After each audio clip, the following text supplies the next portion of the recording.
আপনারা আপনারা ধানের শীষে ভোট দিয়ে আমাদের জয়ী করুন। আমি আপনাদের কথা দিচ্ছি, বাংলাদেশে কোনো কাঁচা রাস্তা থাকবে না, বাংলাদেশে কোনো গরিব দুঃখী মানুষ থাকবে না, প্রতিটা ঘরে ঘরে সন্তান থাকবে বড় লোক, প্রতিটা ঘরে ঘরের মা বোন থাকবে বড় লোক।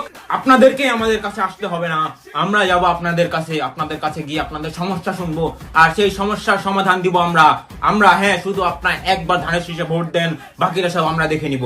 এটা গ্রামে গ্রামে থাকবে কারেন্ট, কোনো গ্রাম কারেন্ট ছাড়া থাকবে না, সবার হাতে থাকবে আইফোন, স্মার্টফোন। নেতা, ওই গ্রামটার একটু উন্নয়নের প্রয়োজন ছিল, ওই গ্রামের অবস্থাটা অনেক খারাপ, বুঝতে পারছেন? একটু যদি উন্নয়ন হতো তাহলে আর কি ভালো হতো ওই গ্রামটার। হ্যাঁ, কোন গ্রামের উন্নয়নের প্রয়োজন? তোমার কি মাথা নষ্ট হয়ে গেছে নি? কোনো দরকার নেই, হুদা টাকা নষ্ট করে কোনো লাভ আছে? এদেশের এই বাংলাদেশের উন্নয়নের কোনো দরকার নেই। আমি আমাদের যত বিএনপি নেতা কর্মকর্তারা আছে সবাইকে বলো, তোমাদের নেতা হচ্ছে সবাইকে লন্ডনে নিয়ে যাবে, ফ্রি, সব খরচ বহন করবো আমি। এখানে থেকে কোনো লাভ নাই, এদেশের উন্নয়ন আর দরকার নাই। আমরা সবাই লন্ডনে যাব, ওইখানে বসবাস করবো, ওইখানে হ্যাপি থাকবো সবাই মিলে।